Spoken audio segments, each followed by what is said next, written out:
Rádio Rio de Janeiro, a emissora da Fraternidade, passa a apresentar Luz na Penumbra, programa que leva ao seu coração a mensagem da doutrina espírita.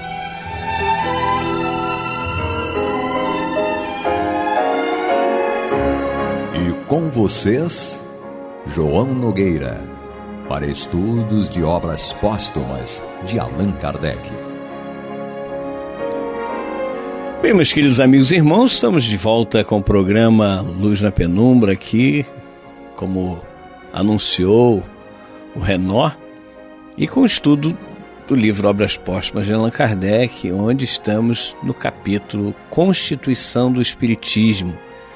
Nós já passamos por 5 pontos importantes aqui que Kardec coloca como fundamental, então, com relação a quem vai gerir, quem iria gerir, quem iria dar continuidade ao trabalho inicialmente elaborado por Allan Kardec, claro, com vários auxiliares ali de Allan Kardec, incluindo a sua esposa, a Amélie Gabrielle Boudet, e também a espiritualidade superior. A espiritualidade superior, ela nos ajuda e muito. Agora imagina Allan Kardec, imagina com a missão que esse homem tinha, que esse espírito encarnado tinha, e aí a gente vê que a grandeza desse espírito faz com que ele tivesse essa companhia de espíritos superiores absolutamente maravilhosos, incluindo aí o diretor, aquele que vinha para realmente conduzir todos os trabalhos, dirigir todos os trabalhos, que era exatamente Jesus, usando o pseudônimo de Espírito de Verdade. Bom, meus irmãos, é algo absolutamente fantástico. Vamos então dar continuidade aqui agora falando do 6º parágrafo, que é a amplitude de ação da comissão. Diz Kardec: no princípio, um centro de elaboração das ideias espíritas se formou por si mesmo, sem desígnio premeditado pela força das coisas, mas sem nenhum caráter oficial. Ele era necessário, porquanto, se não existira, qual seria o ponto de ligação dos espíritas disseminados por diferentes países? Não podendo comunicar suas ideias, suas impressões, suas observações a todos os outros centros particulares, esparsos a seu turno e não raro sem consistência, ficariam insulados ou isolados com o que a difusão da doutrina sofreria. Era, porém, indispensável um ponto de concentração onde tudo se irradiasse. O desenvolvimento das ideias espíritas, longe de tornar inútil esse centro, ainda melhor fará sentir a sua necessidade, porque tanto maior será a dos espíritas se aproximarem e formarem feixe, quanto mais considerável for o número deles. A constituição do espiritismo, regularizando o estado das coisas, terá por efeito fazê-lo produzir maiores vantagens e preencher as lacunas que apresente. O centro que essa organização criará não será uma individualidade, mas um foco de atividade coletiva, atuando no interesse geral e onde se apaga toda autoridade pessoal. É muito importante, nós começamos falando a respeito da grandiosidade desse espírito que animou a personalidade de Hippolyte Léon Denis Arrival, que depois assumiu o pseudônimo de Allan Kardec. Porque tinha que ser um espírito dessa magnitude para trazer uma obra tão fantástica e tão, maravilhosa, para que hoje preenchesse a nossa vida. A gente não tem ideia da grandeza desse Espírito. Sabemos que ele é muito grande, que ele é muito superior, mas não temos essa noção precisa. Então nós agradecemos imensamente a esse irmão, mas não vemos em nenhum outro essa capacidade intelectual e principalmente essa capacidade moral de realmente ser o centro da organização dessa doutrina que hoje nos faz tão bem. Só ele, só Allan Kardec teria essa condição, é óbvio, entre os espíritos que precisavam vir ao planeta Terra para cumprir essa missão. Jesus já tinha vindo na sua única passagem pelo planeta Terra, que foi há 2000 anos, encarnado entre nós, mas ele disse que depois viria falar abertamente a respeito do Pai, aquilo que ele falava à época por parábolas. Ora vos falo em parábolas, mas dia virá em que não mais vos falarei por parábolas, mas vos falarei abertamente a respeito do Pai. Aí está Jesus, com o pseudônimo de Espírito da Verdade, nos falando abertamente a respeito dos ensinamentos de Deus. E é muito importante também que entendamos que a doutrina espírita, ela só é a doutrina espírita porque está embasada na moral cristã, senão não seria. Dando continuidade à leitura do texto, continua Kardec dizendo: mas qual será a amplitude do círculo de atividade desse centro? Continua ele falando da comissão central. É uma comissão central que tem que irradiar, tem que ajudar, tem que coordenar, mas não pode manipular, não pode oprimir, não pode fazer nada que seja contrário à lei de liberdade de cada um, ao livre-arbítrio das pessoas. Muitas vezes a gente quer determinar o que as pessoas têm que fazer, devem fazer. Não é para isso. Uma instituição que centralize, ela vai centralizar para poder ajudar aquelas outras pessoas e as outras casas a crescerem, a se desenvolverem, não para ditar regras. Vejam, muito diferente. Não é para ditar regras. Continua Kardec: destinar-se-á a reger o mundo e a tornar-se árbitro universal da verdade. Pergunta, é uma pergunta. Destinar-se-á a reger o mundo e a tornar-se árbitro universal da verdade? Alimentar semelhante pretensão fora compreender mal o espírito do espiritismo, que pela razão mesma de proclamar os princípios do livre exame e da liberdade de consciência, repele a ideia de arvorar-se em autocracia.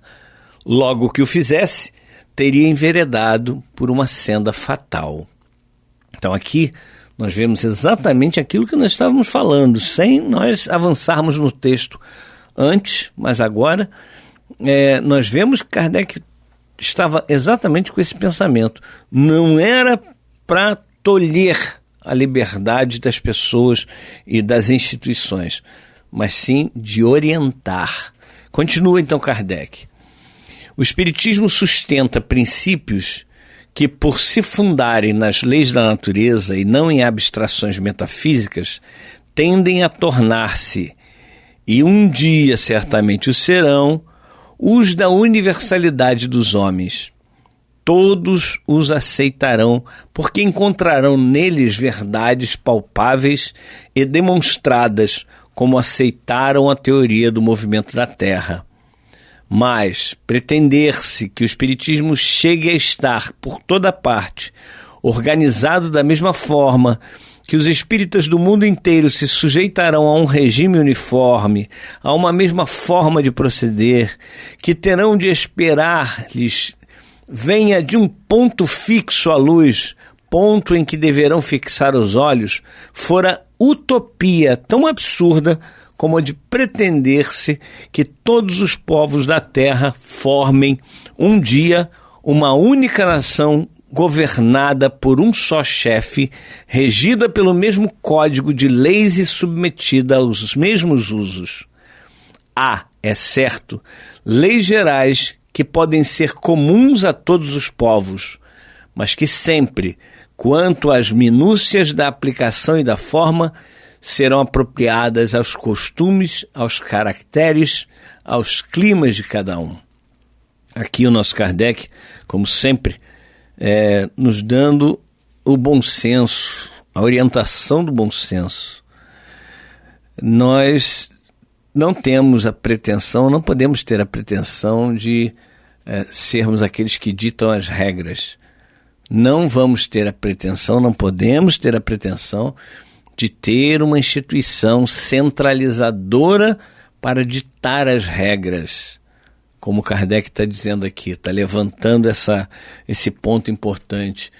Existem pessoas diferentes, costumes diferentes, caracteres diferentes, climas diferentes, culturas diferentes, e que a gente tem que respeitar cada pessoa, cada tipo, cada ser humano, cada espírito, seja ele encarnado ou desencarnado. Meus irmãos, vocês estão acompanhando o programa Luz na Penumbra. Estamos no capítulo que trata da constituição do Espiritismo e nós entramos agora no subitem amplitude de ação da Comissão Central. Qual é a amplitude da ação dessa comissão? E estamos vendo que Kardec está orientando aqui que não pode ser uma direção tolhendo a liberdade das pessoas. Cada um com seu cada um com a sua maturidade, cada um com as suas capacidades, possibilidades. Vamos continuar então com o texto. Outro tanto se dará com o espiritismo organizado.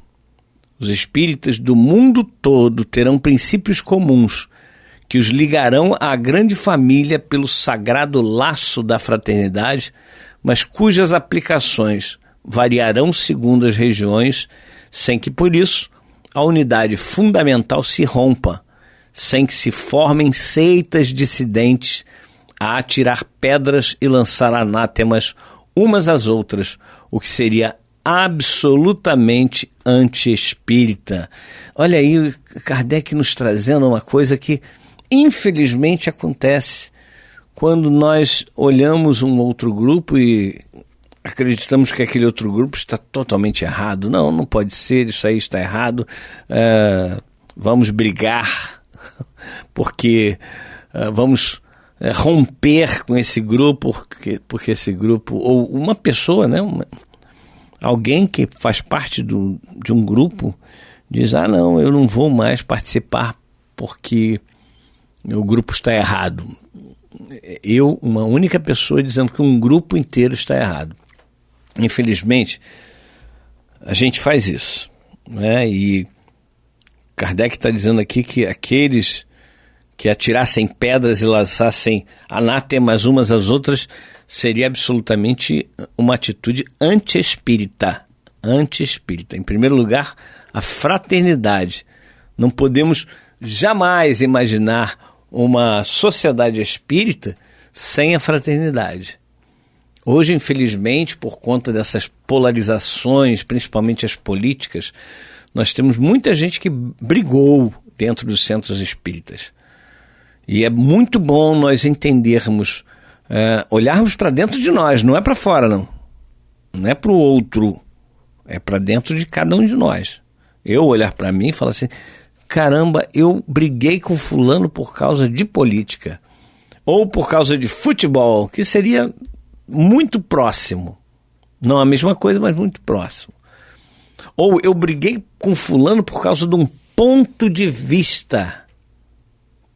Pontos de vista são coisas vistas de um local, de um ponto diferente um do outro. Somos pessoas diferentes e somos seres que tivemos uma história longuíssima e que passamos por experiências diferentes dos outros. A minha experiência é diferente da de fulano, de beltrano, de cicrano, e nós precisamos respeitar isso. Os nossos pontos de vista, eles têm que ser pontos para analisarmos. Será que o outro está certo? Será que eu estou certo? Será que nenhum dos dois estão certos? Provavelmente nenhum dos dois estarão certos, não é? Porque quem pode se dizer verdadeiramente o detentor do conhecimento? A gente tem temos pretensões de sermos muitas vezes conhecedores maravilhosos de determinados pontos. Quando a gente vem para a rádio, vai para uma palestra, nós estamos expondo os nossos pontos de vista. Nós entendemos de uma forma e vamos colocar daquela forma que nós entendemos.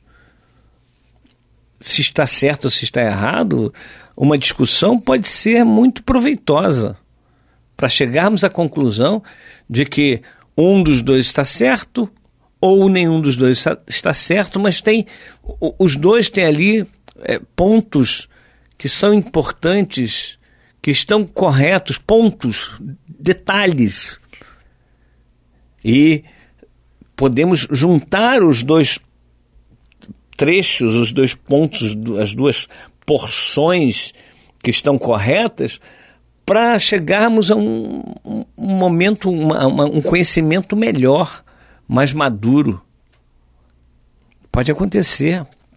Então, precisamos ter muita atenção, ter muito cuidado com as brigas que a gente acaba provocando, porque a gente bate o pé e não é isso, e enquanto a gente tem que ter realmente bom senso. Olha, na minha cabeça é isso, no meu entendimento é isso. Será que é? Será que não é? Será que o meu irmão ou a minha irmã não estão com a razão? É uma forma de mostrar amadurecimento espiritual. E a gente ainda está bem distante desse amadurecimento espiritual, né? Continuando o texto. Poderão, pois, formar-se e inevitavelmente se formarão centros gerais em diferentes países, ligados apenas pela comunidade da crença e pela solidariedade moral, sem subordinação de uns aos outros, sem que o da França, por exemplo, nutra a pretensão de impor-se aos espíritas americanos e vice-versa. Olha, não há imposição, não pode haver imposição. É uma troca de conhecimento, é uma troca de serviços que podem ser feitos, troca de experiências. Nós ainda somos crianças espirituais. Precisamos entender que apenas pela troca, pela conversa, pelo amadurecimento desse grupo, sem melindres, é que nós vamos realmente crescer juntos. A gente vai errar, mas também a gente vai acertar. Continuando o texto. É perfeitamente justa a comparação de que acima nos valemos com os observatórios aos em diferentes pontos do globo. Todos, seja qual for a nação a que pertençam, se fundam em princípios gerais firmados pela astronomia, o que, entretanto, não os torna tributários uns dos outros. Cada um regula como entende os respectivos trabalhos. Permutam suas observações e cada um se utiliza da ciência e das descobertas dos outros. Assim acontecerá com os centros gerais do Espiritismo. Serão os observatórios do mundo invisível que permutarão entre si o que obtiverem de bom e de aplicável aos costumes dos países onde funcionarem, uma vez que o objetivo que eles colimam é o bem da humanidade e não a satisfação de ambições pessoais. O espiritismo é uma questão de fundo. Prender-se à forma seria puerilidade indigna da grandeza do assunto. Daí vem que os centros que se acharem penetrados do verdadeiro espírito do espiritismo deverão estender as mãos uns aos outros fraternalmente e unir-se para combater os inimigos comuns, a incredulidade e o fanatismo. É isso, meus irmãos, aí está esse ponto muito importante que Kardec nos coloca, que seria essa comissão central, e que vamos ter continuidade ainda. Nós vamos tratar dos estatutos constitutivos dessa comissão central, dessa assembleia, e nós precisamos perceber que ainda somos muito pequenos para podermos ditar as regras para alguém. Não devemos fazer isso.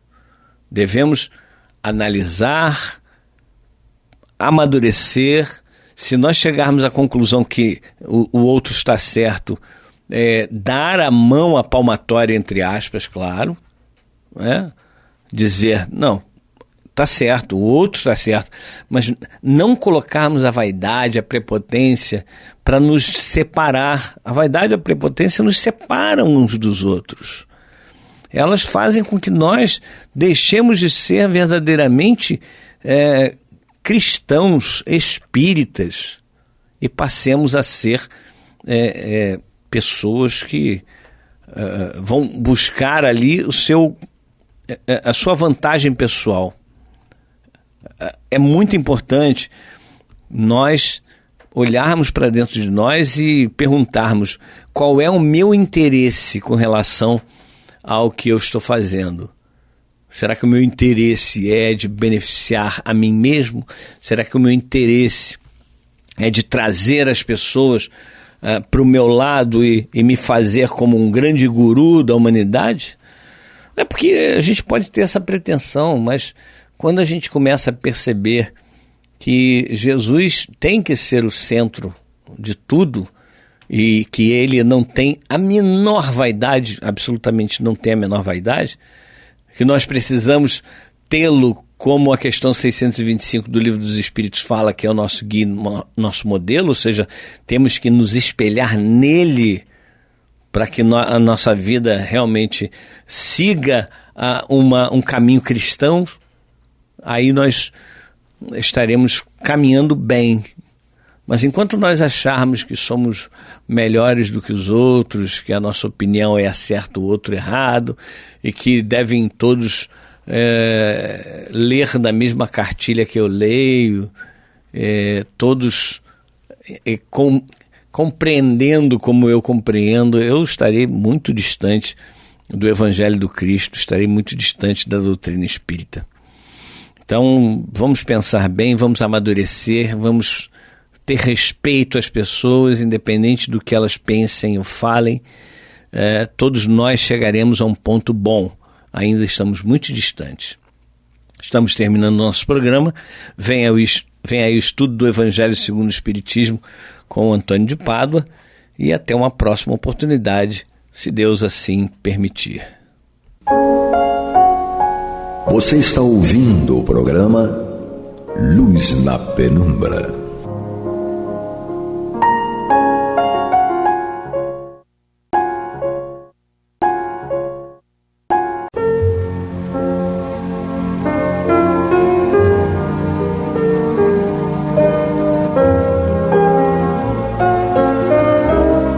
A Rádio Rio de Janeiro está levando ao seu lar e ao seu coração a mensagem consoladora da doutrina espírita, através do programa Luz na Penumbra.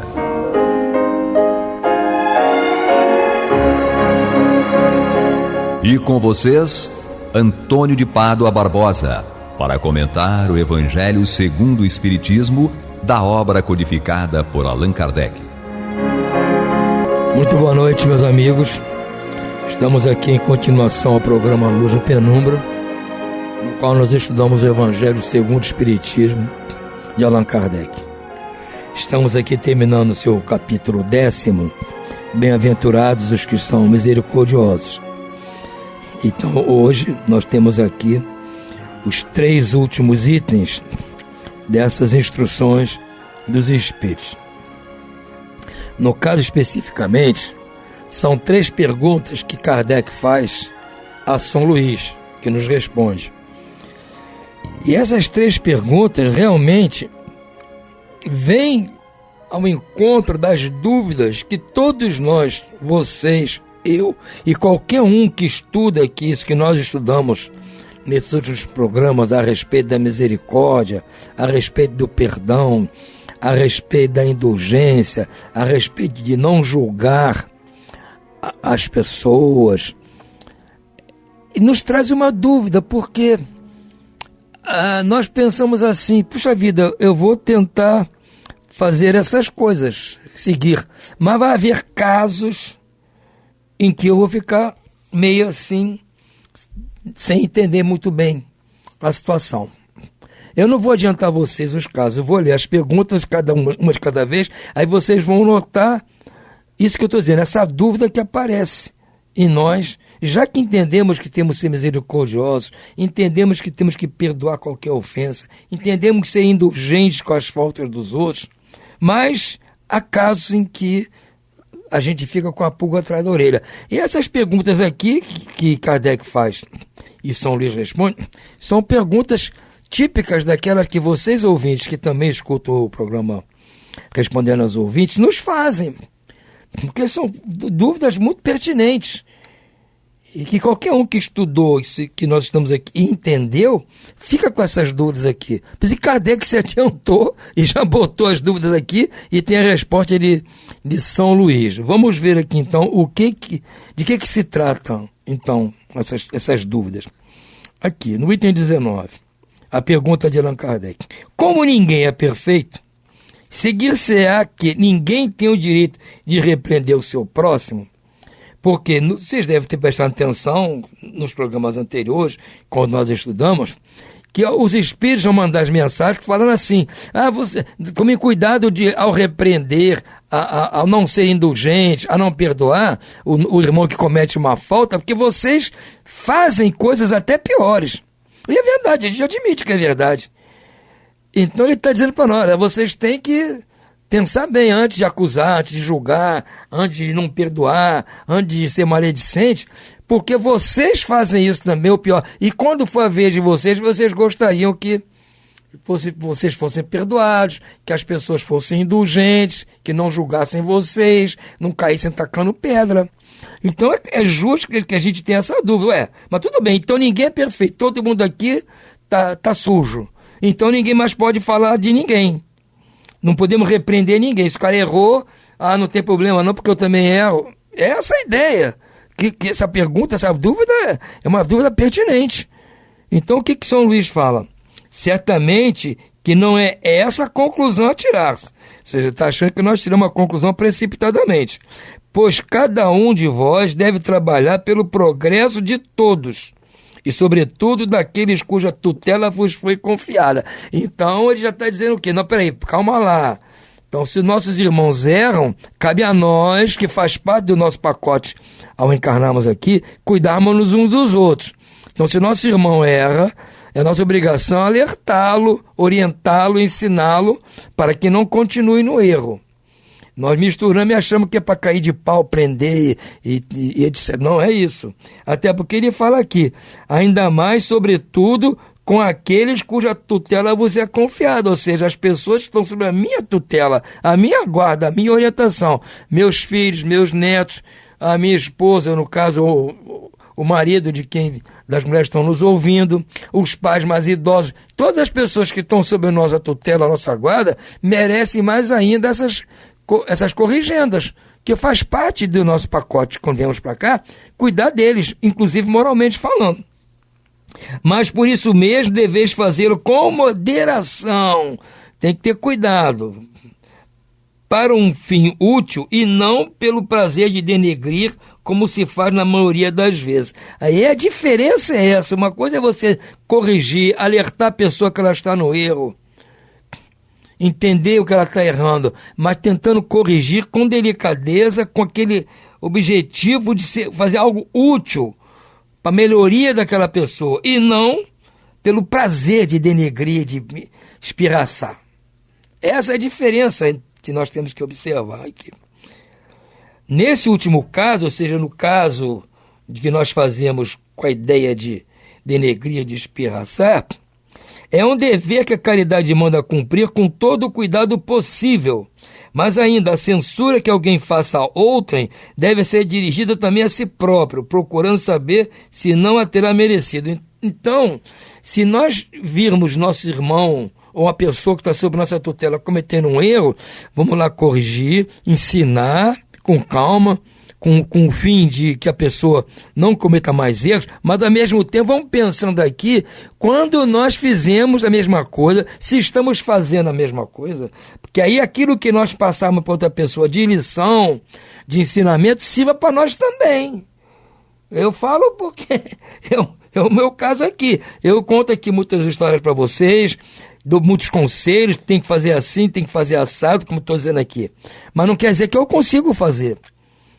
Então é muito fácil para mim falar, mas eu estou falando aqui para vocês aquilo que não deve fazer e estou me lembrando das vezes que eu faço. É difícil, eu sei que é difícil. Eu vou corrigir às vezes o meu filho numa coisa que eu faço. Então tem que ter muita, dizer assim, inteligência para poder saber corrigir a pessoa a quem você ama, quem você gosta, naquilo que ela está errando, mas lembrando que você também faz às vezes. Então, é uma dupla corrigindo. Além de você corrigir a pessoa, você também vai corrigir a si próprio, o que é muito importante. Então, essa resposta de São Luís aqui é muito boa, muito clara, e penso que esclarece essa dúvida. A outra pergunta: será repreensível observar as imperfeições dos outros quando daí não resulta em nenhum proveito para eles, mesmo que não as divulguemos? Bem, ele está perguntando se vale a pena, né, ficar vendo as imperfeições das pessoas, mesmo quando isso não tem proveito nenhum. Ou seja, eu estou observando que a pessoa está errando, mas não estou fazendo nada para que aquilo se conserte. Não vai ter nenhum benefício eu ficar na minha, como diz o outro aqui, né? Então ele diz aqui São Luís: tudo depende da intenção. Certamente não é proibido que se veja o mal quando ele existe. Seria mesmo inconveniente ver em toda parte somente o bem, pois essa ilusão prejudicaria o progresso. Então não adianta dizer, você está fazendo mal, mas não está atrapalhando muito, deixa para lá, vamos nem falar. Não é bem assim, passando pano. Não é bem assim. Mas não tá, isso aí não tem problema nenhum, porque não está causando, ele não vai mudar mesmo. Não, porque a gente está vendo, além de ver isso, a gente não tem que julgar. Não é isso. A gente não pode pactuar com o mal. Se está errado, tem que falar. Está errado. Agora, se a pessoa não vai usufruir desse conselho, paciência. Agora, você não pode pactuar com aquilo. E se você ficar só vendo o que é bom, o que é... Não, tem que exaltar as qualidades, tem que ver só as qualidades. Não tem que ver só as qualidades. O justo vê tudo e age de acordo, caridosamente em cada caso. Age caridosamente vendo o que está errado, o que é o mal, e age caridosamente vendo o que é certo também. Então, de qualquer forma, nós temos que ver as coisas. As coisas estão aí, você não pode se esconder das coisas erradas que os outros fazem. Você não consegue se esconder das suas. O erro consiste em fazer que essa observação redunde em prejuízo do próximo, desacreditando-o sem necessidade na opinião pública. Também seria repreensível fazê-lo apenas para dar expansão a um sentimento de malevolência e de satisfação em apanhar os outros em falta. Então, você não pode aproveitar a oportunidade em que a pessoa cometeu lá um agafe, um erro, e só, já que você viu que está errado, o Antônio falou aqui, que a explicação de São Luís, que não pode deixar passar, que eu tenho que falar. Tá bom, você vai falar, mas não pode aproveitar este momento para, vamos dizer assim, desacreditar a pessoa perante os outros. fazer isso na frente de todo mundo. Tem que fazer como de Jesus, chama em secreto, conversa com a pessoa, fica só entre vocês dois. Não pode aproveitar essa hora para, não, já que ele fez besteira, agora vamos jogar no ventilador. Não é assim. Se a gente não tem oportunidade de falar com a pessoa em secreto, guarda. Aí sim, não vai falar. Pô. Não tem oportunidade. Mas se tiver oportunidade, fala com a pessoa em particular. Então não há necessidade de expor a pessoa desacreditando-a, sem necessidade nenhuma na opinião pública. Também seria repreensível fazê-lo apenas para dar expansão a um sentimento de malevolência e satisfação de pegar os outros na falta. Então, só pelo prazer da gente ver a pessoa errando, se glorificar que eu não faço isso, aí começar a falar, e se você vai corrigir só com essa intenção, também não é importante. A corrigenda tem que ter por intenção a melhoria da pessoa e a sua também. Não é para pegar, vou corrigir para poder espalhar e todo mundo ficar sabendo, porque eu gosto de fazer fofoca, eu sou maledicente. Por isso que eu digo, é muito, esse capítulo aqui é muito sutil. A misericórdia, porque é um toma lá da cá, eu já falei isso aqui, é um toma lá da cá. Eu vou dar às pessoas a misericórdia à medida que eu vou receber das pessoas. Porque tudo isso que eu vejo as pessoas fazerem de errado, eu faço igualzinho. Às vezes até pior. E quando me pegam no flagrante no erro, eu quero mais é que as pessoas sejam indulgentes comigo, sejam misericordiosas, me perdoem e tudo mais. Não contem para ninguém, fica só aqui.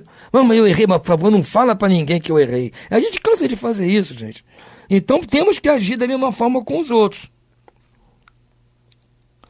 Dá-se inteiramente o contrário quando, lançando um véu sobre o mal para ocultá-lo do público, limitamos-nos a observá-lo para proveito pessoal, isto é, para nos exercitarmos em evitar o que reprovamos nos outros.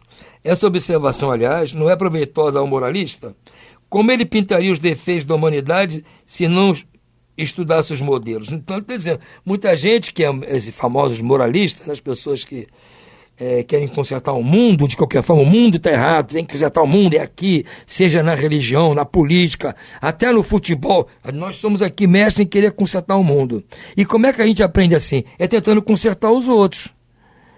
Eu não tenho obrigação de consertar os outros, eu tenho obrigação de ser caridoso com as pessoas. Então, quando eu vou falar para a pessoa que ela errou, não vou consertar porque eu quero ser o rei da consertação, não. Eu vou falar porque eu ficaria feliz se ela melhorasse, se ela não voltasse a fazer aquilo, porque o objetivo nosso aqui nessa encarnação é nos melhorarmos. Se eu não conseguir melhorar por minha conta, sozinho, aprendendo com meus próprios erros, que às vezes eu nem vejo os meus erros, nem noto que estou errando, as pessoas que gostam de mim, tendo caridade para comigo, vão me ajudar me corrigindo. Esse é o objetivo da corrigenda. Não é eu pegar aquilo como casos para depois eu tentar consertar o mundo. Quem sou eu para consertar o mundo, gente? Entende? Então, nós temos que pensar bem antes de sair por aí, vendo defeito em todo mundo e achar que o mundo seria melhor se eu fosse o presidente do mundo. Aí o mundo estava feliz, que eu ia ser, eu sou tudo, eu não erro, eu sou infalível, eu sei tudo, e aí o mundo seria perfeito. Mas não é bem assim, o mundo do Antônio não é um mundo perfeito. É um mundo complicado, vocês tenham certeza disso. A última pergunta que Kardec faz a São Luís é a mais sutil aqui, é a que realmente nos deixa um pouco, como dizia um ex-chefe que eu tive, deixa a gente meio encafifado. Haverá casos em que seja útil revelar o mal alheio? Porque tudo que nós estamos estudando é para abafar o negócio, ficar só entre a pessoa que errou e nós. Tentar corrigir ali, ensinar ali, sem que isso se espalhe. Aí a pergunta que nós poderíamos fazer também, haverá algum caso em que seja útil revelar esse mal? Será que há algum caso em que vale a pena, seja útil para as pessoas, para nós, para todo mundo, esse mal ser revelado? Vamos ver a resposta de São Luís. Esta questão é muito delicada. Claro, São Luís, que é delicada, né? E aqui se deve fazer um apelo à caridade bem compreendida. Vocês veem como a coisa é sutil. A coisa não é assim tão clara de se fazer. Eu costumo dizer sempre, gente, para praticar a caridade, para fazer o bem, tem que ter inteligência, tem que ter sutileza, perspicácia. Não é assim qualquer um, porque fazer a coisa errada, fazer o mal, não praticar a caridade, isso é fácil, isso aí os maus fazem, então, beleza pura. E o mal é o quê? A pessoa que é má é burra, porque se ela fosse inteligente não faria o mal. Então nós somos inteligentes, que queremos praticar o bem. Só quem pratica o bem é inteligente. E só inteligente pratica o bem, e quem pratica o bem são só os inteligentes. E quem é burro não pratica o bem. Quem é burro pratica o mal, por burrice. Então, que nós temos que praticar o bem, praticar a caridade, temos que usar a nossa inteligência para não botar a perder. Aquilo que a nossa intenção boa é de praticar a caridade, vamos deixar perder porque não prestamos atenção. Então diz aqui, se as imperfeições de uma pessoa só prejudicam a ela mesma, que há muitos casos, a pessoa prejudicando a si própria, não haverá nenhuma utilidade em divulgá-la. Ora, se a pessoa tem um defeito qualquer e esse defeito só prejudica ela própria, então não vamos divulgar isso para ninguém. No entanto, se podem acarretar prejuízo a terceiros, deve-se preferir o interesse do maior número ao interesse de um só. Agora, se ela está causando um problema sério para muitas pessoas, não tem como isso ficar debaixo da pedra. Porque nós temos que proteger o maior número de pessoas. Se a ação daquele nosso amigo está prejudicando a si próprio, dizer que segue, fica só entre ele e nós. Agora, se está prejudicando a mais pessoas, então temos que, essa coisa não precisa ficar no secreto. Por isso tem que ter muito traquejo, muito jeitinho para levar isso aí.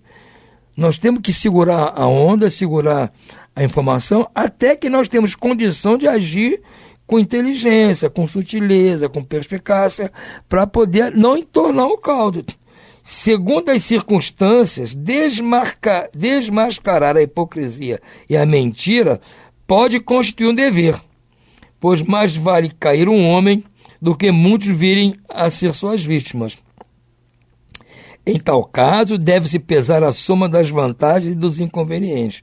Que às vezes você vai desmascarar uma pessoa que está cometendo um erro, como diz ele aqui, desmascarar a hipocrisia de uma pessoa, desconstruir a mentira que ela está pregando.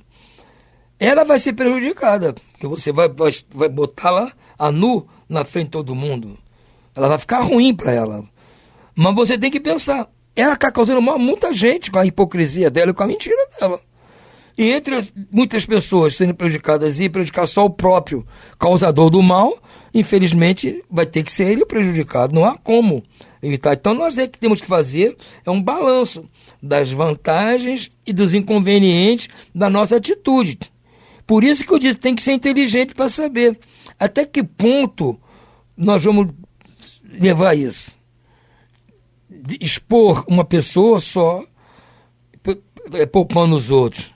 Ou às vezes a coisa é tão prejudicial àquela pessoa que está cometendo um erro, e se ela for desmascarada vai ser uma coisa tão terrível contra ela mesma, e contra os outros às vezes não vai ser tão brabo o que ele está fazendo aí, não é tão pernicioso. Agora, se ele for desmascarado, por exemplo, a pessoa pode ser no trabalho, está causando pequenos males aos colegas, e mentiras, com isso, com aquilo, a gente sabe. Então, eu vou contar para todo mundo que ele está prejudicando as pessoas aqui com as mentiradas dele, com as coisas, com o trabalho que ele não faz bem feito, essa história toda. Mas o que pode acontecer se eu desmascará-lo? Ele perdeu o emprego. E a família dele vai ficar no sufoco. Então, por isso a gente vai ter que decidir o que é melhor. São Luís deixou essa batata quente na mão da gente. É para isso que nós estamos aqui, para aprender. A fazer o certo. Não é um jogo que vem certinho. Como diz o Mauro Medeiros, não é uma receita de bolo aqui. Que vem, não, pode seguir aqui. Não tem como.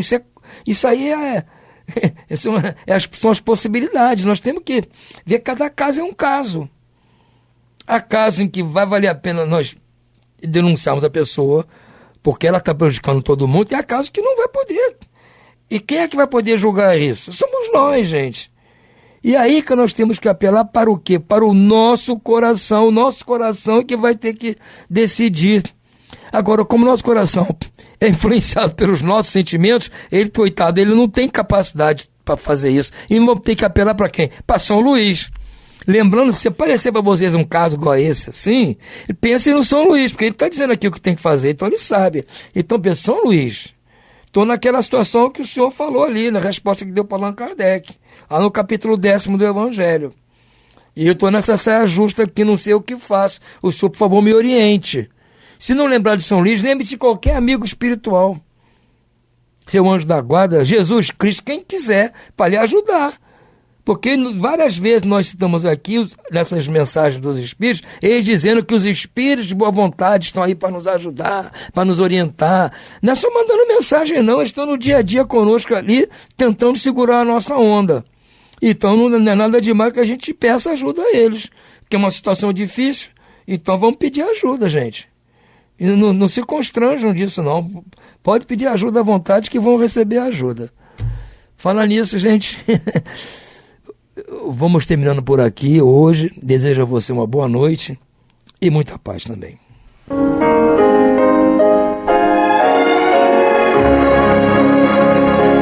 E vamos ouvir agora a prece de encerramento de nosso programa, na voz de Geraldo de Aquino. Jesus, dá-nos coragem para a luta, piedade para os insultos e misericórdia para as injustiças e ingratidões. Limpa nossa alma de inveja e ambições mesquinhas, de ódio e de vingança o nosso caminho. E que dentro em pouco, ao recolher-nos de novo ao calor do nosso leito, para que o sono nos dê a paz e o esquecimento das tristezas humanas, possamos sentir, Senhor, no mais íntimo de nosso ser, a doçura indefinível do Teu amor e a grandeza incomparável da Tua divina presença. Que assim seja.